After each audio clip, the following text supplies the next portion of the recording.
नमस्कार, India news Madhya Pradesh Chhattisgarh देख रहे हैं आप। बड़ी बहस छत्तीसगढ़ में आप सभी का स्वागत है। मैं हूं आपके साथ अभिषेक पांडे। राज्य के कांग्रेस नेताओं की फोन टैपिंग और छत्तीसगढ़ सरकार को अस्थिर के आरोपों की आंच दिल्ली से रायपुर तक पहुंच गई है। मंगलवार को दिल्ली में मुख्यमंत्री भूपेश बघेल ने केंद्र पर उनकी सरकार को अस्थिर करने का प्रयास करने का आरोप लगाया है। उन्होंने दावा किया है कि राज्य में अवैध फोन टैपिंग की जा रही है। इस पर पूर्व सीएम डॉक्टर रमन सिंह ने कहा कि इनकी फोन टैपिंग का कोई कारण ही नहीं है। बघेल शंका में इस तरह का बयान दे रहे हैं। सीएम बघेल ने आरोप लगाया है कि कांग्रेस नेता राहुल गांधी के साथ खड़े लोगों को निशाना बनाया जा रहा है। उन्होंने राजस्थान के मुख्यमंत्री अशोक गहलोत के भाई के खिलाफ सीबीआई छापे का हवाला देते हुए कहा कि केंद्र गैर भाजपा दलों द्वारा संचालित राज्य सरकारों को अस्थिर करने की कोशिश कर रही है। बघेल ने यह भी बयान ऐसे समय पर आया है जब महाराष्ट्र का सत्तारूढ़ गठबंधन महाविकास अघाड़ी अस्तित्व की लड़ाई लड़ रहा है। बता दें कि सीएम बघेल राहुल गांधी से ईडी की पूछताछ प्रकरण को लेकर 3 दिनों से दिल्ली में है।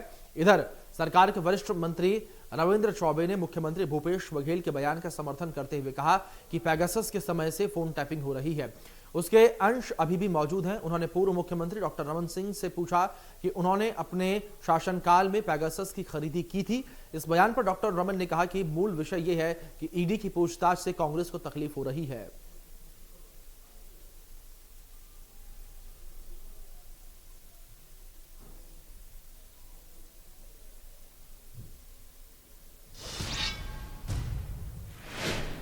देने के कारण से अशोक गहलोत जी जो राजस्थान के मुख्यमंत्री है उसके भाई के घर सीबीआई के छापा पड़ा है। और अभी मुझे जानकारी मिली है कि छत्तीसगढ़ में भी इलीगल फोन टेपिंग किया जा रहा है। अब अगली बारी छत्तीसगढ़ की है। तो ये कितना देश के लिए राहुल जी लड़ रहे हैं, तो इसलिए उसको परेशान किया जा रहा है। राहुल जी के साथ देने के लिए हमारे सांसद, हमारे पार्टी के पदाधिकारी, हमारे कार्यकर्ता साथ दे रहे हैं, उनके साथ पिटाई की जा रही है। और 2 प्रदेश है छत्तीसगढ़ और राजस्थान, तो वहां को भी अस्थिर करने की कोशिश केंद्र की सरकार कर रही है। महाराष्ट्र में कई विधायक नहीं मिल पा रहे हैं। चुनी हुई सरकार को किस प्रकार से मध्य प्रदेश में उन्होंने किया, राजस्थान में किया, कर्नाटक में किया, नॉर्थ ईस्ट में किया, अब वो झारखंड में हाथ आजमाए, अब महाराष्ट्र में महाराष्ट्र में लगातार पीछे पड़े हुए हैं। लेकिन मुझे पूरा विश्वास है राजस्थान की सरकार को फर्क नहीं पड़ेगी। जो देश के विभिन्न वर्गों के साथ राहुल जी दे रहे हैं, इस कारण से उसे परेशान किया जा रहा है। और राहुल जी को सारे लोग साथ दे रहे हैं, उसको परेशान किया जा रहा है। सरकार के नेताओं को फोन टैपिंग करने का कोई कारण ही नहीं है। ये शंका में ये इस प्रकार के बयान दे रहे हैं। मूल विषय यही है कि ईडी पूछताछ कर रहा है, इनको तकलीफ हो रही है। राहुल गांधी या सोनिया गांधी को ईडी पूछता है तो ये तो स्पष्ट रूप से मामला सामने आ चुका है और न्यायालय में भी ये मामला जा चुकी है। तो नेशनल हेराल्ड को लेकर जो इनको नोटिस दिया गया है और जिस प्रकार के पंडित जवाहरलाल नेहरू के समय जो एजीएल बना था, जो नेशनल हेराल्ड को रन करता था, उसके शेयर में और जिस प्रकार की वो कंपनी बनी थी, बाद में जो परिवर्तन लाया गया है और जिस प्रकार 90 करोड़ रुपये कांग्रेस पार्टी ने दिया, फिर यंग इंडिया का बना है और ये शेयर एजीएल से ट्रांसफ़र होके यंग इंडिया में आना, 90 करोड़ रुपया जो कांग्रेस को दिया था वो पूरे के पूरे माफ़ कर दिया गया। उसके तो यहां पर आपको बता दें कि छत्तीसगढ़ की सरकार पर भी अब संकट के बादल छाने लगे हैं, ऐसा कहना है खुद छत्तीसगढ़ के मुख्यमंत्री भूपेश बघेल का। उन्होंने कहा है कि उनकी सरकार को अस्थिर करने का प्रयास केंद्र सरकार की ओर से किया जा रहा है। यानी कि सीधे तौर पर आरोप जो है वो भारतीय जनता पार्टी पर लगाया जा रहा है कि भारतीय जनता पार्टी छत्तीसगढ़ की सरकार को भी अस्थिर करने का प्रयास कर रही है।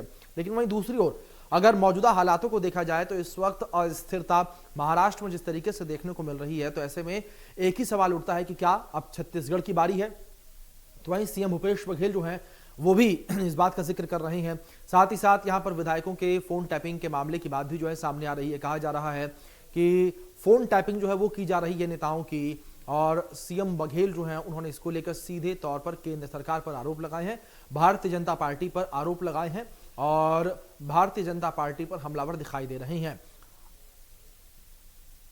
तो दिल्ली में सीएम भूपेश बघेल ने बयान दिया है और अब सीएम भूपेश बघेल के बयान के बाद से आपको बता दें कि प्रदेश में भी सियासी हलचल जो है पैदा हो गई है। प्रदेश में भी अब जो है बयानबाजियां शुरू हो गई हैं और आरोप प्रत्यारोप का सिलसिला, आरोप प्रत्यारोप का दौर जो है वो शुरू हो चुका है प्रदेश में, क्योंकि जिस तरीके से सीएम भूपेश बघेल ने ये आरोप सीधे तौर पर भारतीय जनता पार्टी पर लगाया है, तो ऐसे में भारतीय जनता पार्टी के तमाम जो नेता हैं वह कहीं ना कहीं अब मुखर हो गए हैं और अपनी आवाज जो है बुलंद कर रहे हैं और सीधे तौर पर करारा प्रहार कांग्रेस पर, सीएम भूपेश बघेल पर कर रहे हैं। लेकिन वहीं दूसरी ओर जिस तरीके से सीएम भूपेश बघेल ने बयान दिया, इससे साफ तौर पर यह जाहिर होता है कि कहीं ना कहीं कांग्रेस को भी इस बात का डर सता रहा है कि छत्तीसगढ़ में भी सरकार जो है उनकी अस्थिर न हो जाए।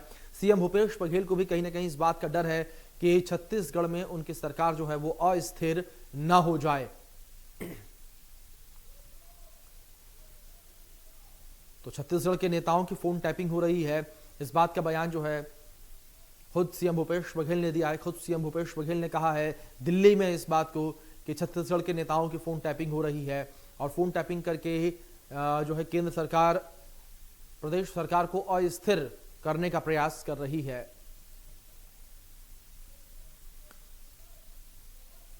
तो यहां पर उनका यह भी कहना है कि राहुल गांधी से जुड़े नेताओं को परेशान किया जा रहा है, राहुल गांधी से जुड़े नेताओं को परेशान करने का प्रयास किया जा रहा है। यानी कि जिस तरीके से राहुल गांधी से इस वक्त ईडी पूछताछ कर रही है और राहुल गांधी के सपोर्ट में तमाम जो नेता हैं वो खड़े हैं और तमाम कांग्रेस के जो बड़े लीडर्स हैं वो दिल्ली में डेरा जमाए हुए हैं और ईडी दफ्तर के बाहर धरना प्रदर्शन कर रहे हैं। इसको लेकर भी कहीं ना कहीं सीएम भूपेश बघेल ने जो है बयान दिया है। उनका ये कहना है कि जिस तरीके से तमाम नेता जो हैं वो खड़े हैं राहुल गांधी के साथ, उनके फोन जो है टैप किए जा रहे हैं, उनको जो है टारगेट किया जा रहा है, ऐसे बयान जो है इस बीच सामने आ रहे हैं। चलिए, इसी मुद्दे के साथ जिस तरीके से सीएम भूपेश बघेल ने बयान दिया है, हम चर्चा में आगे बढ़ेंगे और हमारे साथ कुछ खास मेहमान जुड़ गए हैं। सबसे पहले मैं उनका परिचय आपसे करा दूं। हमारे साथ अजय गंगवानी जी जुड़े हैं जो कि कांग्रेस से प्रवक्ता हैं, राजीव चक्रवर्ती जी भारतीय जनता पार्टी से नेता जुड़े हैं और इसी बीच हमारे साथ मनीष वोरा जी जुड़े हैं जो कि वरिष्ठ पत्रकार हैं, छत्तीसगढ़ की राजनीति को बेहद करीब से समझते हैं। यहाँ पर चर्चा की शुरुआत मैं मनीष जी आपसे ही करना चाहूंगा। आप छत्तीसगढ़ की राजनीति को बेहद करीब से देखते हैं, बेहद करीब से उसको समझते भी हैं। सवाल यहाँ पर मेरा यही रहेगा, जिस तरीके से ये बयान सामने आया है खुद सीएम भूपेश बघेल का, तो ऐसे में क्या लगता है कि क्या जो महाराष्ट्र में हो रहा है, जो महाराष्ट्र में चल रहा है, उन तस्वीरों को देखकर सीएम भूपेश बघेल भी डरे हुए हैं?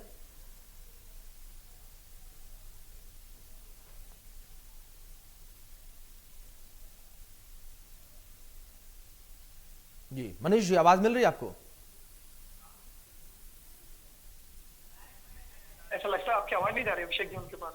जी क्या हो गया भाई, तबीयत से बता दिए हो? जी मनीष जी, आप सुन पा रहे हैं मुझे? चलिए ठीक है, एक बार फिर से हम प्रयास करेंगे मनीष जी से जुड़ने का। कुछ प्रॉब्लम है, हम रुख जो है अजय जी का करते हैं, सत्ताधारी पार्टी के प्रवक्ता हैं। अजय जी, सवाल यहां पर मेरा यही है कि जिस तरीके से यहां पर सीएम भूपेश बघेल आरोप लगा रहे हैं भारतीय जनता पार्टी पर, केंद्र सरकार पर, सत्ता में आपकी ही पार्टी है, ऐसे में क्या सीएम भूपेश बघेल को भी डर सताने लगा है जो महाराष्ट्र में हो रहा है, जो महाराष्ट्र में चल रहा है, जो हलचलें देखने को मिल रही है महाराष्ट्र में, उसको देखकर? देखिए अभिषेक जी, बहुत अच्छा एक कथन बताना चाहूंगा। एक सुब्रमण्यम स्वामी भारतीय जनता पार्टी के काफी वरिष्ठ नेता है, उन्होंने कुछ दिन पूर्व एक समाचार पत्र में बयान में आया था कि भारतीय जनता पार्टी अब देश में उस स्थिति में आ चुकी है कि अगर वो बिना चुनाव जीते भी सरकार बना सकती है। ये कथन स्पष्ट बताता है कि आज देश में भारतीय जनता पार्टी का चाल चरित्र और चेहरा क्या हो चुका है। आज लगातार केंद्रीय एजेंसियां हैं, संवैधानिक संस्थाओं का दुरुपयोग जिस प्रकार से लोकतंत्र द्वारा चुनी गई सरकार को गिराने के लिए किया जा रहा है, जो विपक्ष के नेता हैं, चाहे कांग्रेस के राहुल गांधी जी की बात हुई, अन्य नेताओं की राजनीतिक छवि को धूमिल करने का प्रयास लगातार केंद्र की मोदी सरकार कर रही है, ये घोर आलोचनीय और निंदनीय है। देखिए ईडी के छापे की बात करूं, हमारे 2010 जो 10 साल की सरकार थी, कुछ ईडी के छापे पड़े थे 2022 और जबकि इनके अगर बात करूं, इनके 8 साल में 5442 ईडी के छापे, ये संख्या 2.5 गुना से ज्यादा हो जाती है। ये आंकड़े बताते हैं कि ईडी जो है आज इन्फोर्समेंट डायरेक्टरेट के बजाय इलेक्शन मैनेजमेंट डायरेक्टरेट के रूप में काम कर रही है। कहीं ना कहीं लगातार ईडी, सीबीआई, इनकम टैक्स, इस प्रकार के संवैधानिक संस्थाओं का प्रयोग लोकतंत्र में चुनी गई सरकारों को गिराने के लिए जा रहे हैं। और देखिए इसके पहले मध्य प्रदेश की बात करूं, गोवा की बात करूं, कर्नाटक की बात करूं, लगातार मणिपुर, इस प्रकार से अन्य राज्यों के आज उदाहरण मिलते हैं कि जहां लोकतंत्र में जो छत्तीसगढ़ देश की जनता ने आज जो चुनी सरकार थी उसको लगातार गिराने की साजिश सत्ता का दुरुपयोग करके इनके द्वारा किया गया। और कहीं ना कहीं देखिए महाराष्ट्र में पहले भी इनके द्वारा प्रयास किया जा चुका है। आज आधी रात को राजभवन की मदद से पार्टी कार्यालय के रूप में उसका प्रयोग किया जाता है। राष्ट्रपति शासन लगा के जो लोकतंत्र द्वारा चुनी गई सरकार थी उसको गिराने का प्रयास किया जाता है। और लगातार ईडी के छापे। देखिए कहीं ना कहीं अभिषेक जी एक बात और कहना चाहूंगा, आज ईडी एक अगर सरकारी संस्था है तो उसको छापे आज भारतीय जनता पार्टी के किसी नेता पे, किसी कार्यकर्ता पे क्यों नहीं करते? आज लगातार देखिए पी चिदम्बरम की बात करूं, आज पश्चिम बंगाल में जब चुनाव होते हैं तो ममता बनर्जी के जो क्लोज रिश्तेदार थे या उनके सहयोगी थे उन पर ईडी का छापा लगता है। अभी आने वाले हिमाचल प्रदेश में विधानसभा के चुनाव है, सत्येंद्र जैन जो आपके प्रभारी है उन पे ईडी का छापा लगता है। पहले जो उद्धव ठाकरे उनके रिश्तेदारों पे छापा लगा था। आज कहीं ना कहीं अशोक गहलोत जी राहुल गांधी को जो ईडी की 55 घंटे की पूछताछ के बाद जब उनको ऐसा कोई तथ्य नहीं मिलता जिस पर कार्रवाई की जा सके तो जो उनके साथ खड़ा है, कंधे से कंधा मिला के खड़ा है, उसके भाई पे सीबीआई का छापा लगता है। उसी तारतम्य में माननीय भूपेश बघेल जी ने कहा कि जिस प्रकार से लोकतंत्र द्वारा चुनी गई सरकार को गिराने की साजिश की जा रही है वही स्थिति आज छत्तीसगढ़ में भी दोहराई जा सकती है। तो देखिए ये पहली बार नहीं, अभिषेक जी आज पेगासस की बात करूं, इजराइल का जो जासूसी सॉफ्टवेयर था एनएसओ से आज सुप्रीम कोर्ट में मामला उठा था। न्यूयॉर्क टाइम्स में इस पर खुलासा किया गया था कि केंद्र की मोदी सरकार ने आज देश के जजों की, संवैधानिक प्रमुख पदों पर बैठे व्यक्तियों की, आज चुनाव आयुक्त की, राहुल गांधी की, विपक्ष के नेताओं की, इन्हीं के कैबिनेट मंत्रियों की आज राष्ट्रीय सुरक्षा के नाम पर पूरी जांच की, उनके फोन को टैपिंग की गई और जिस प्रकार से दुरुपयोग किया गया ये कहीं ना कहीं देशद्रोह की श्रेणी में आता है।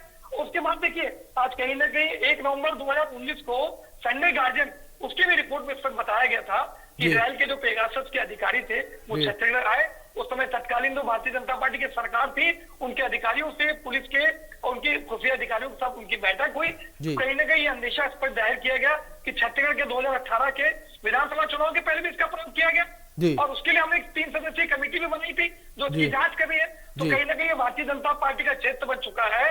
ये सत्ता के लोलुपता के लिए आज किसी भी राज्य में सरकार बनाने के लिए आज राजनीतिक साजिश षड्यंत्र के किसी भी स्तर पर जा सकते हैं। राजनीतिक शुचिता इनके लिए कुछ बची नहीं है। ये किसी भी नीचे स्तर पर जाके लोकतंत्र के द्वारा चुनी गई सरकार को गिराने का प्रयास कर रहे हैं। आज महाराष्ट्र पहले प्रयास का विफल हो चुका है। आज फिर से कहीं ना कहीं ये सत्ता का धन का दुरुपयोग कर आज फिर से जो है महाराष्ट्र की चुनी गई सरकार को महाराष्ट्र के महाराष्ट्र अघाड़ी विकास परिषद जहां एनसीपी, शिवसेना और कांग्रेस तीनों ने मिलकर 169 विधायक हैं आज लोकतंत्र द्वारा चुनी गई सरकार है उसको जो गिराने की साजिश की जा रही है ये घोर आपत्तिजनक और निंदनीय है। अभिषेक जी जी बिल्कुल बिल्कुल साफ तौर पर आपकी बात समझे। इसी बीच राजीव जी हमारे साथ जुड़े हुए हैं भारतीय जनता पार्टी से, नेता उनका रुख कर लेते हैं। राजीव जी यहाँ पर सुना आपने किस तरीके से यहाँ पर आरोप आपके ही दल पर लग रहे हैं और जासूसी का आरोप भी आपके ही दल पर लग रहा है। इससे पहले पेगासस को लेकर लगा और अब छत्तीसगढ़ में जिस तरीके से बयान दिया है सीएम भूपेश बघेल ने वो आरोप। देखिए भूपेश बघेल जी कह रहे हैं कि छत्तीसगढ़ सरकार खतरे में तो है जी, क्योंकि इन्होंने वादा किया था कि हम शराबबंदी करेंगे जी, उसके उलट गांव गली गली शराब के ठेकेदारी, विदेशी शराब दुकान, प्रीमियम शराब दुकान, देशी शराब दुकान, अलग अलग कैटेगरी की शराब दुकान, सर्वसुलभ शराब दुकान और कोचियों के द्वारा मोहल्ले मोहल्ले में शराब दुकान। तो भूपेश बघेल जी तो खतरे में है। इन्होंने कहा था कि हम सुशासन लाएंगे। कितने शराब के रेवेन्यू को 400 करोड़ से 5,000 रुपए पहुंचाए तो आपके जवाब दे दीजिए राजीव जी। अजय जी एक बार सुन लीजिए, अजय जी एक बार सुन लीजिए तो जवाब देने में आपको भी सरलता रहेगी। तो ऐसा शासन लाए हैं कि जनता खोज रही है कि हमारे मुख्यमंत्री जी कहाँ हैं। तो जनता के जब चुने हुए लोग खोजने जाते हैं ना तो पहले तो मुख्यमंत्री जी अपनी कुर्सी बचाने के लिए सिंहदेव जी और उनके बीच जो कोल्ड वॉर चल रहा है वो दिल्ली में रहते हैं और अभी राहुल जी की परिक्रमा कर रहे हैं, गांधी परिवार की परिक्रमा कर रहे हैं। तो पूरी मंत्रिमंडल नदारद है, पूरी कांग्रेस पार्टी की विधायक गण नदारद है। तो खतरा तो है क्योंकि जनता खोज रही है और कुछ दिनों बाद जनता पोस्टर लगाए कि विधायक नदारद है, मुख्यमंत्री जी लापता है। तो ये समस्या तो है।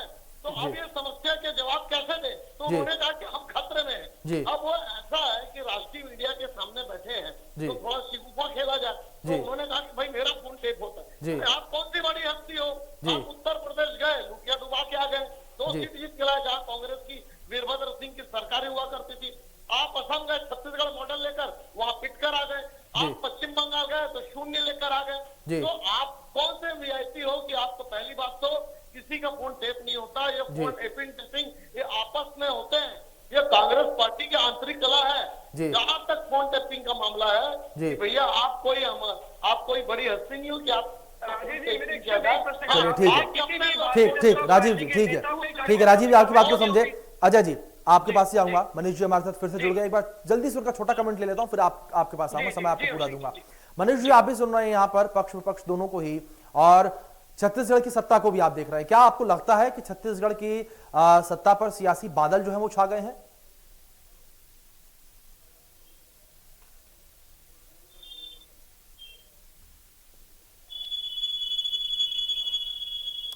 चलिए ठीक है, लगता है कि मनीष जी के साथ कोई कनेक्शन प्रॉब्लम है, लगातार जो उनकी आवाज जो है मैं नहीं मिल पा रही है। अजय जी आप ही का रुख करूंगा मैं, जी जवाब दीजिए आप। देखिए कहीं ना कहीं आज केंद्र की मोदी सरकार कोई भी निर्णय लेने से पहले ना उससे विचार करती है, ना संबंधित पक्षों से चर्चा करती है, बिना विचार विमर्श के आप निर्णयों को थोपने की आदत हो चुकी है। देखिए विशेष जी को उदाहरण दूंगा, नोटबंदी थी, नोटबंदी को कहा गया कि काला धन वापिस आएगा। अजय जी एक बार रुकूंगा आपको, एक बार रुकूंगा, माफी चाहूंगा मैं उसके लिए जो मैंने आपको रोका है। आपने यहाँ पर सुना किस तरीके से राजीव जी ने आपकी पार्टी पर, आपके दल पर, आपके नेता पर आरोप लगाए, और उनका सीधे तौर पर यह कहना है कि छत्तीसगढ़ की सरकार खतरे में है क्योंकि जो सीएम है वो जनता के बीच से गायब है, जो उनके शीर्ष नेता है वो जनता के बीच से गायब है, दिल्ली बैठे। इस पर जवाब मैं चाहूंगा क्योंकि यह प्रश्न महत्वपूर्ण है छत्तीसगढ़ की जनता के लिए। अभिषेक जी देखिए, बहुत जो भारतीय जनता पार्टी के मेरे अच्छे मित्र राजीव चक्रवर्ती जी का आरोप पूरी तरह निराधार है। आज भेंट मुलाकात कार्यक्रम आज स्पष्ट देख लीजिए अभिषेक जी, लगातार माननीय मुख्यमंत्री जी सरगुजा बस्तर से लेकर ऐसे छोटे छोटे गांव में व्यक्तिगत रूप से पहुंचते हैं, उनकी समस्याओं को सुनते हैं, ऑन द स्पॉट निर्णय लेते हैं और उनकी समस्याओं को दूर करते हैं। ये कहीं ना कहीं जो भारतीय जनता पार्टी के नेताओं की बौखलाहट है, 14 सीटों में सीमित रहने के बाद भी सच को स्वीकार करने के लिए तैयार नहीं है। और कहीं ना कहीं छत्तीसगढ़ में अभिषेक जी भारतीय जनता पार्टी बिना दूल्हे की बारात हो चुकी है, क्योंकि इनके पास कोई मुख्यमंत्री का चेहरा तक नहीं है। और ये 14 सीटों में सीमित होने के बाद 6 गुटों में बटे हुए हैं। आज इनके दिल्ली का केंद्रीय नेतृत्व किसी भी नेता को भरोसा नहीं देता था, चाहे रमन सिंह जी हो, बिजमान अग्रवाल जी हो, अजय चंद्राकर जी हो या प्रेम प्रकाश पांडे जी, किसी को भी मुख्यमंत्री के चेहरे के काबिल नहीं मानते। आज ये दौरे पे आती है तो किसी को दौरे के लिए सम्मिलित करने का प्रयास नहीं करती है। राजीव जी सुन लीजिए एक बार, राजीव जी सुन लीजिए एक बार, जी कंप्लीट कर लूं। कहीं ना कहीं देखिए, कहीं ना कहीं आज ईडी के खिलाफ जो राहुल गांधी से 55 घंटे की पूछताछ करी अभिषेक जी, क्या 55 घंटे में इनके पास ऐसा कोई तथ्य आया?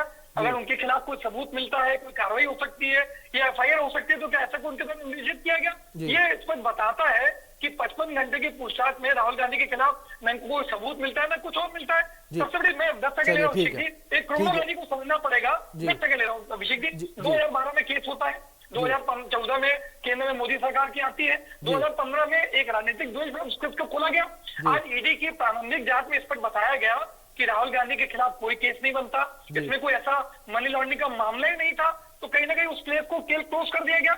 लेकिन 2018 में जब मध्य प्रदेश में, राजस्थान में, छत्तीसगढ़ में जब कांग्रेस की सरकार बनती है, इनको अपने सत्ता का सिंहासन डोलता हुआ दिखता है, तो फिर से राजनीतिक द्वेष के 2018-19 में फिर से इस केस को खोला जाता है। फिर कांग्रेस की नव संकल्प शिविर के माध्यम से आज देश में भारत जोड़ो यात्रा के माध्यम से जो धार्मिक सद्भाव बिगड़ा हुआ है, सामाजिक समरसता बिगड़ी हुई है, उसके माध्यम से कांग्रेस एक नए कलेवर के साथ एक नए जोश से खड़े होने का प्रयास करती है, तो फिर ईडी का समन भेजा जाता है। ये वही सुब्रमण्यम स्वामी है जो स्पष्ट कहते हैं कि भारतीय जनता पार्टी अब स्थिति में आ चुकी है कि बिना चुने अपनी सरकार बना सकती है, तो कहीं ना कहीं भारतीय जनता पार्टी के ठीक अजय ठीक है, समझ गया, ठीक है, आपकी बात समझ गया हम। लेकिन एक बात मैं इस पर भी जवाब दे दूं, जिस तरीके से आप भी जिक्र कर रहे हैं कि कांग्रेस के जो तमाम नेता हैं उन्हें तमाम चीजें पता है, और आप लोग ये भी जिक्र कर रहे हैं कि राहुल गांधी जो है वो सही है और कोई भी जो दाग है वो नहीं लगा, उनकी छवि को खराब करने का प्रयास किया जाए। लेकिन इसके बावजूद छवि को धूमिल करने का प्रयास है। मेरी बात सुनिए एक बार आप। लेकिन जो कांग्रेस के नेताओं का जमावड़ा दिल्ली में लगा वो आपने भी देखा, मैंने भी देखा।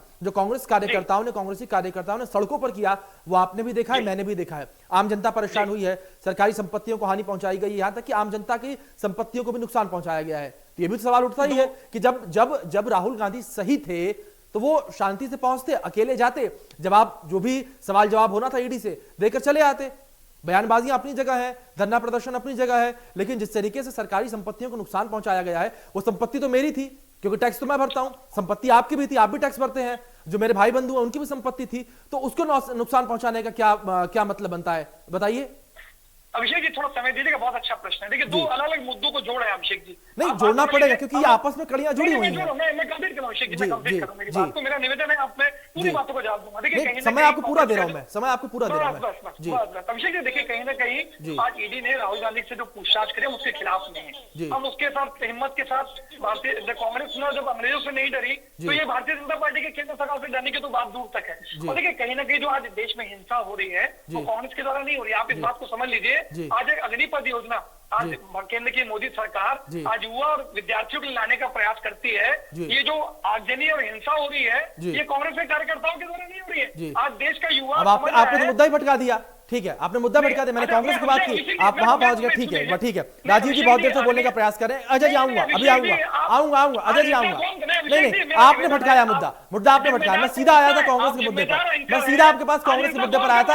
आप अग्निपथ और कहीं और चले गए। मैंने उस पर जवाब मांगा था आपसे। ना आऊंगा। ठीक है, मैं समझ दे रहा हूं आपको। मैं मना नहीं कर रहा, अजय जी मेरी बात सुनिए, मैं मना नहीं कर रहा, मैं सुनूंगा आपको। मैंने अभी मौका दिया, आप कहीं और चले गए। मैंने आपका पक्ष जानने का प्रयास किया, नहीं, मैंने आपका पक्ष जानने का प्रयास किया जो कांग्रेस का ही उसको लेकर, क्योंकि आप उस पार्टी के प्रवक्ता हैं, तो मैं आपसे ही पूछूंगा। नहीं अजय जी, मेरी बात ही समझिए एक बार। जब आप अपनी पार्टी के प्रवक्ता हैं, तो मैं उसके बारे में जानकारी लूंगा ना आपसे। अभी अभिषेक जी, मेरे को एक चीज बताइए, मैं बहुत जरूरी है बात को क्लियर करना। आज लोकप्रिय चैनल पे दर्शक देख रहे हैं, आज जो आगजनी हो रही है, हिंसा हो रही है, उसको कौन कर रहा है?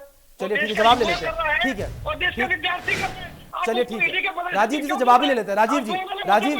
राजीव जी, आरोप आपकी पार्टी पर भी लग रहे हैं, जिस तरीके से हम देख रहे हैं, और तमाम सवाल निशान आपकी पार्टी पर भी खड़े हो रहे हैं। देखिए, कांग्रेस पार्टी की युवराज को ईडी ने पूछा, लोग के संबंध में बात की, टैक्स के संबंध में बात की, तो पूरी कांग्रेस पार्टी ने दिल्ली में अराजकता ले आई है। तो अजय जी मुद्दे को भटका रहे हैं। आपने की बात नहीं कही, आपने कही जो दिल्ली में जो तोड़ फोड़ प्रदर्शन कर रहे हैं, थाने में थूक रहे हैं, महिला कांस्टेबल को थूक रहे हैं, तो ये जो आपने उसको बात की, तो अजय जी ने बात को घुमा दिया। तो अजय जी महाराष्ट्र की बात कर रहे थे, तो महाराष्ट्र में जनता ने समर्थन दिया था शिवसेना भारतीय जनता पार्टी को, और सरकार आ गई थी पूर्ण बहुमत के साथ। लेकिन कांग्रेस पार्टी और एनसीपी ने, शिवसेना जो प्राकृतिक रूप से कांग्रेस की विरोधी है, चलिए ठीक है राजीव जी, अजय जी, ठीक है, आप दोनों लोगों की बातों को हम समझे। अब देखना दिलचस्प यहाँ पर ये रहेगा कि जिस तरीके से छत्तीसगढ़ में सीएम भूपेश बघेल दावे कर रहे हैं, इन दावों में आगे चलकर कितना दम देखने को मिलता है। अजय जी, राजीव जी, आप दोनों लोगों का बहुत बहुत शुक्रिया। आप दोनों ने अपना कीमती समय इंडिया न्यूज मध्य प्रदेश छत्तीसगढ़ को दिया है, और यहां पर यह देखना दिलचस्प रहेगा जिस तरीके से छत्तीसगढ़ की बारी जो है, यह सवाल लगातार उठ रहा है, क्या सही में छत्तीसगढ़ की बारी आती है, क्या सही में छत्तीसगढ़ की सरकार यानी कि कांग्रेस की सरकार छत्तीसगढ़ में अस्थिर होती है, यह देखना दिलचस्प रहेगा और यह समय बताएगा। फिलहाल के लिए इस बुलेटिन में, इस खास पेशकश में इतना ही। तमाम बड़ी अपडेट्स के लिए आप बने रहिए इंडिया न्यूज के साथ। धन्यवाद।